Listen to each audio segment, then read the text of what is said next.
Bonjour à tous, vous écoutez La Parola, le podcast de la Fédération Gay-Lussac, 20 écoles de chimie et de génie des procédés, qui vous emmène à la rencontre de ceux qui, grâce à la chimie, répondent aux grands défis qui attendent notre société pour un monde plus durable.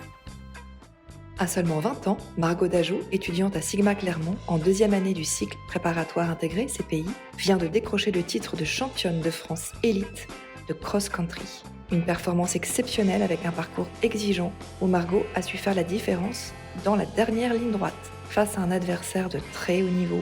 Je suis Isabelle de Ligniville, chargée de mission communication pour la Fédération Gay-Lussac et je suis ravie de recevoir Margot à notre micro pour parler de cet exploit qui illustre parfaitement les valeurs portées par nos écoles, engagement, rigueur et dépassement de soi. Bonjour Margot et bienvenue dans cet épisode de La Parola. Bonjour, merci de me recevoir. Dimanche 8 mars, vous êtes devenue championne de France élite de cross-country. Alors dites-nous déjà depuis combien de temps vous pratiquez ce sport ? J'ai découvert ce sport au collège avec l'association sportive et les compétitions UNSS. Et après, j'ai commencé vraiment à pratiquer régulièrement, voire quotidiennement, en club en 2020. Qu'est-ce que vous avez ressenti quand vous avez passé la ligne d'arrivée de cette course ? Alors déjà, beaucoup de surprises. Après, bien sûr, j'étais très heureuse et j'étais très reconnaissante aussi envers mon coach et puis tous ceux qui ont permis que je puisse remporter ce titre. Voilà, c'était très fort comme moment, plein d'émotions. Vous êtes aussi élève en deuxième année de CPI, classe préparatoire intégrée à Sigma Clermont, c'est bien ça ? Oui. Alors déjà, pourquoi est-ce que vous avez choisi de faire une école de chimie après le bac ? Après le bac, je voulais m'orienter vers des études d'ingénieur, mais le problème c'est qu'en prépa CPGE classique dans les lycées, c'était pas trop possible de garder mon niveau de pratique. Donc j'ai découvert la prépa Sigma Clermont qui proposait un aménagement pour faire la prépa en 3 ans au lieu de 2, et donc ça me permet de continuer mon sport aussi souvent que quand j'étais au lycée, voire plus. Donc voilà, c'est pour ça que mon choix s'est tourné vers cette école. En plus, les sciences, ça me plaît. Donc voilà. Vous êtes d'où, en fait, Margot ? La base, je suis du côté de pas très loin de Thiers, un petit village qui s'appelle Vollorville. Et je suis arrivée à Clermont pour le lycée parce qu'il y avait une section sportive au lycée Blaise Pascal. Et j'étais interne là-bas, du coup. Ok, donc ça fait déjà quelques temps que vous êtes dans la région. Ouais, c'est ça, depuis 2020. Donc là, vous êtes étudiante en CPI, on sait que c'est quand même exigeant, et sportive de haut niveau. Comment est-ce que vous conciliez ces deux vies, on va dire ? Déjà, c'est comme j'ai dit juste avant, l'aménagement qui permet de faire les deux. Après, bien sûr, il faut être bien organisé pour essayer de se libérer des temps de révision pour la CPI. Et après, comme l'emploi du temps en CPI il change pas toutes les semaines, à chaque fois, je dois un peu replanifier la semaine qui va suivre. Et ça, on fait avec mon coach. Je lui donne mon emploi du temps et lui, il me cale les entraînements de façon à ce que ce soit assez linéaire comme semaine. Et puis voilà. Et après, de mon côté, je me débrouille pour trouver des temps de révision. Et bon, quelquefois, je dors un peu moins, mais ça reste assez équilibré en général. Combien de temps vous vous entraînez par jour ? Alors, j'ai 1 à 2 entraînements par jour et à chaque fois, c'est entre 1h30 et 2h30 en gros. Et les entraînements, ils sont en solo, avec le coach qui vous donne des entraînements à faire, ou bien il y a aussi des entraînements en groupe, en équipe ? Il y a les deux, exactement. La plupart du temps, les sessions qui sont le soir, c'est en groupe.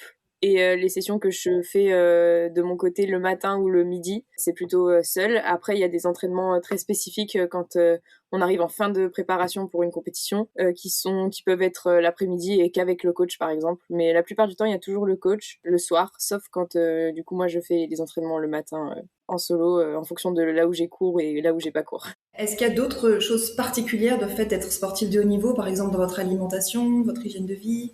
Particulière, je sais pas si on peut dire que c'est particulier, mais en tout cas, on fait particulièrement attention à tout ce qui est hydratation, oui, nutrition, mais après, j'ai pas de régime particulier, juste j'essaie de manger le plus équilibré possible et de bien avoir l'apport énergétique nécessaire pour la pratique. Et après, le sommeil et la récupération, voilà, on fait juste attention à ça, mais ça reste à peu près normal, je pense, même si nous, on va faire particulièrement attention. Est-ce que vous avez encore du temps pour vivre une vie en école d'ingénieur avec les associations ? Oui, bah, bien sûr, je pense que, je participe moins que entre guillemets «un élève qui aurait pas, un sport, à haut niveau à côté». Quand je peux, en tout cas, quand ça fait pas, de surcharge, j'essaye de me rendre disponible et de participer, à mon échelle, aux activités proposées et aux associations, oui. Est-ce que vous voyez un parallèle entre l'entraînement sportif et le travail en CPI dans une école d'ingénieur en termes d'exigence, de rigueur, de régularité?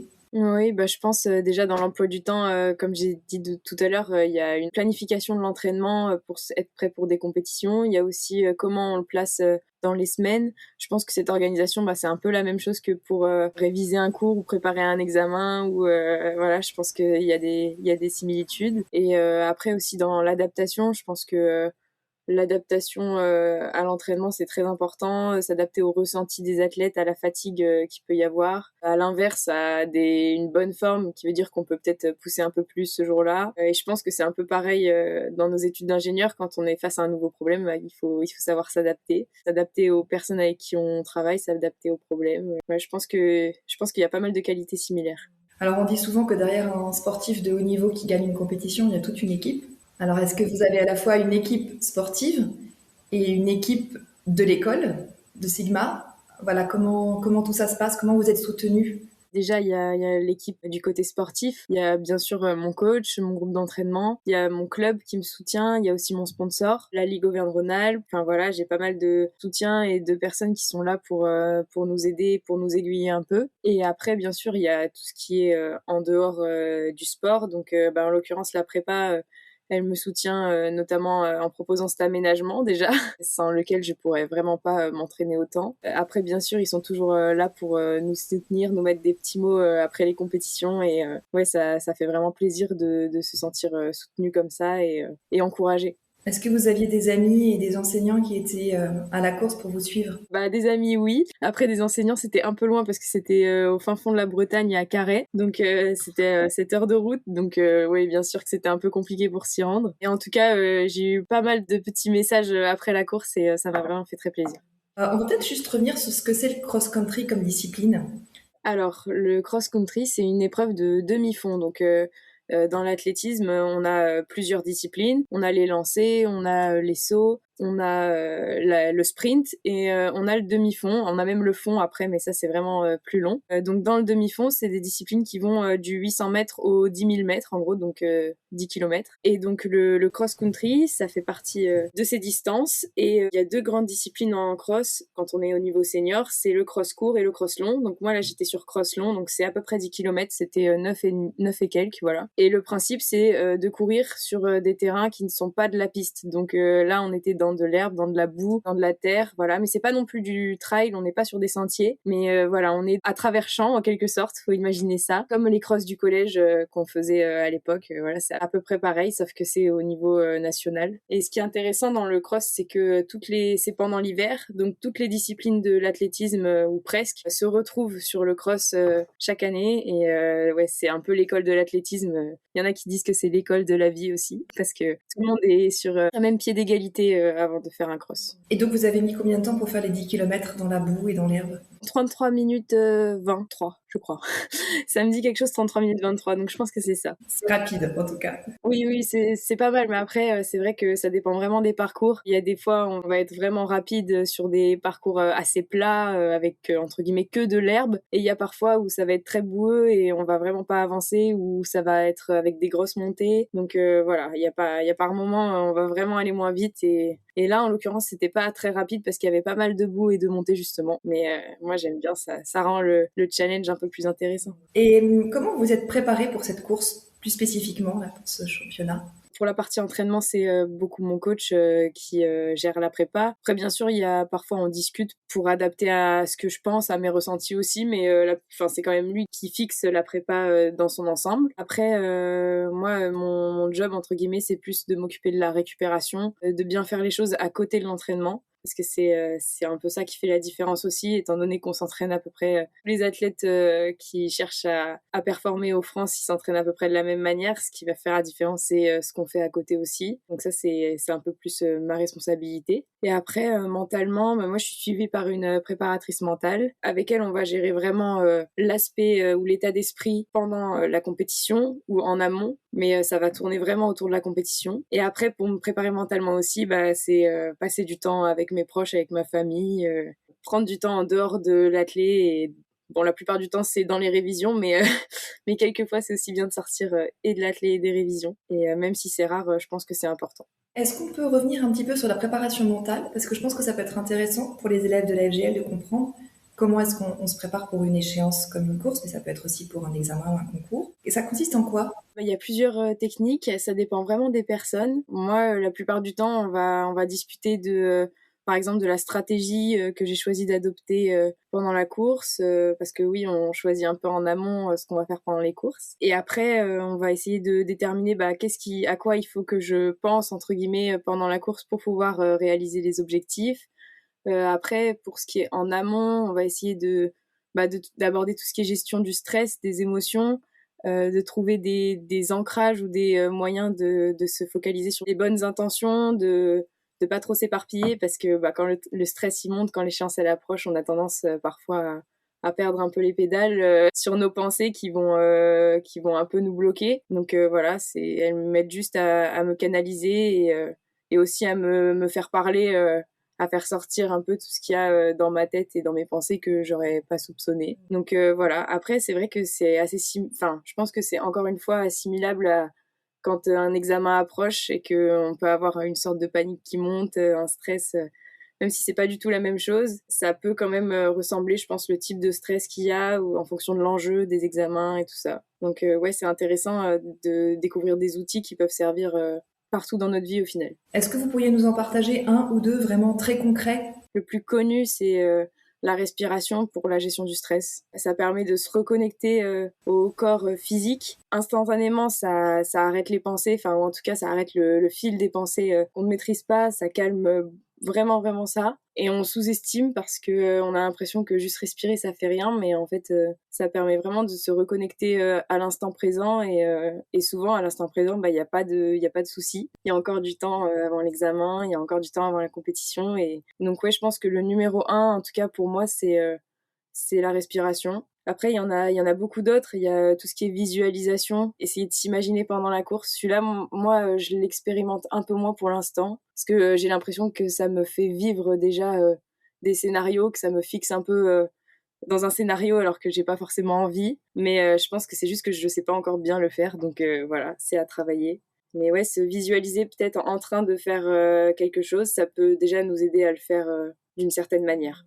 Pour la respiration, vous utilisez par exemple une appli de cohérence cardiaque ou simplement un flux de respiration régulier? Ouais, je sais que ça existe, les applications, j'ai déjà utilisé. Après, maintenant, j'en ai plus trop besoin, mais c'est vrai que les applications, c'est vraiment pas mal. Ils proposent plusieurs cycles et différents types d'exercices et ouais, ça peut aider à commencer en tout cas, ça c'est sûr. Merci pour ces conseils, Margot. J'imagine quand même dans un parcours comme le vôtre qu'il y a des moments où il y a des difficultés, peut-être des blessures, des doutes. Est-ce que vous pouvez nous partager comment vous arrivez à surmonter ces difficultés quand elles sont là? Alors oui, bien sûr, il y a forcément eu déjà des difficultés. Par exemple, l'année dernière, j'ai déjà fait 10 sélections en équipe de France et l'année dernière, j'en ai raté 2 en quelques mois, à quelques mois d'écart pour à chaque fois une place ou un peu plus d'une seconde. Donc c'était assez compliqué sur le moment à accepter, mais ouais, finalement, je pense que un échec entre guillemets, ça peut toujours servir après. Si ça rappelle que c'est pas grave d'avoir des échecs, la vie elle continue et que parfois il y a des bonnes raisons et ça permet d'apprendre beaucoup plus, je pense.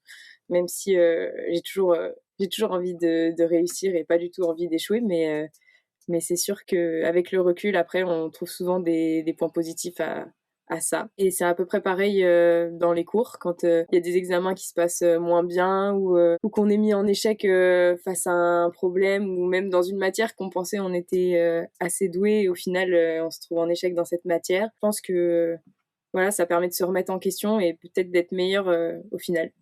Est-ce que vous pensez que c'est une force en fait d'avoir en même temps une activité intense, un sport de haut niveau ou une autre, et des études engageantes? Je pense que ça dépend encore une fois des personnes et des caractères. Je pense que dans mon cas, l'un va avec l'autre et que je me vois pas choisir. Par exemple, je sais qu'il y en a beaucoup qui mettent leurs études en suspens pour essayer de se concentrer que sur le sport de haut niveau. Je pense que ça marcherait pas du tout avec moi parce que ça me mettrait une pression beaucoup plus grande sur le fait de devoir réussir dans mon sport. Et je pense que là où je suis la meilleure, c'est justement en ayant un peu ces deux tableaux qui me font sortir quand je fais l'un de l'autre et quand je fais l'autre du premier. Donc pour moi, c'est très important d'avoir les deux. Et pour l'instant, je ne me vois pas en sacrifier, entre guillemets, un pendant une période pour l'autre. Après, bien sûr, une fois que j'aurai mon diplôme, les choses, elles seront différentes. Mais jusque-là, c'est quand même la sécurité et même un équilibre que je souhaite conserver. C'est ce que vous diriez par exemple à un jeune au lycée qui voilà, a une passion et hésiterait à choisir des études vraiment engageantes ou bien peut-être à laisser de côté sa passion? Ça dépend le niveau de passion, mais c'est sûr que si c'est très important pour cette personne, alors il faut essayer de trouver un espèce de compromis qui lui convient. Moi, pareil, je me voyais pas du tout délaisser les études.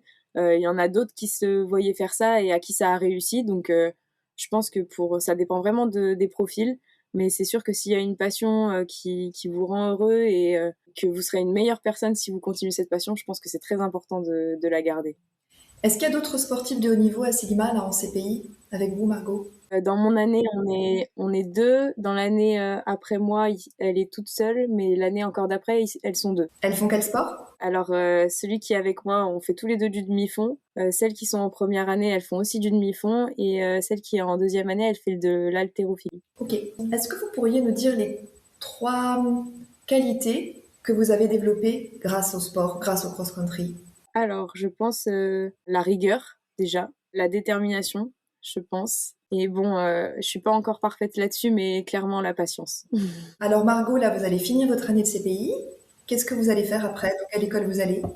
Et c'est la grande question. Donc, ouais, là, on est en train de faire nos vœux pour l'année prochaine. Et pour l'instant, je sais pas exactement où je vais atterrir, mais j'essaye de trouver un compromis avec une ville qui a aussi un bon groupe d'entraînement, un coach. Soit je reste à Clermont, soit j'essaye de rejoindre une ville où il y a déjà un groupe, etc. Mais après, c'est l'avenir qui me dira où est-ce que où est-ce que je vais aller. Est-ce qu'il y a une spécialité en chimie qui vous intéresse plus que les autres? Alors, pas spécialement. Après, moi, j'aime aussi beaucoup la physique, donc je pense plus pencher vers ouais, des écoles qui proposent pas mal de physique, je pense. Et vous avez une idée de secteur ou de métier que vous voulez faire après l'école? Pas vraiment pour l'instant. En ce moment, on a des petites interventions d'ingénieurs qui sont proposées par l'école. Ça s'appelle ICQ, ingénieur c'est quoi? Et c'est vrai qu'on découvre pas mal de métiers. Et là, le prochain, c'est une ingénieure qui travaille chez Decathlon. Et donc, j'ai vraiment très hâte de pouvoir assister à cette petite intervention pour voir, parce que ce serait potentiellement un métier qui m'intéresse. Et dans le sport en cross-country, c'est quoi les prochaines échéances pour vous, Margot? Bah alors du coup là la saison de cross elle est finie, donc maintenant je vais basculer plus sur la saison estivale avec un peu de piste en juillet et en mai je ferai de la course en montagne. Voilà. Est-ce que vous prenez un peu de vacances, Margot? Oui, cet été après la piste. Donc ce sera en août. En août. Merci Margot, merci beaucoup pour notre échange. Merci à vous. Merci. Et puis bonne fin d'études, beau parcours dans votre sport. Et puis Sigma Clermont nous donnera encore des nouvelles de vous et l'école de la Gel où vous irez aussi. Donc on pourra vous suivre encore pendant quelques années. C'est ça. Merci Margot. Au revoir. Merci beaucoup.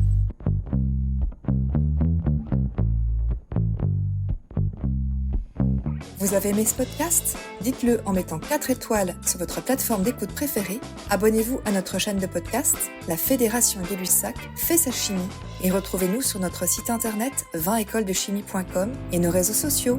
À bientôt!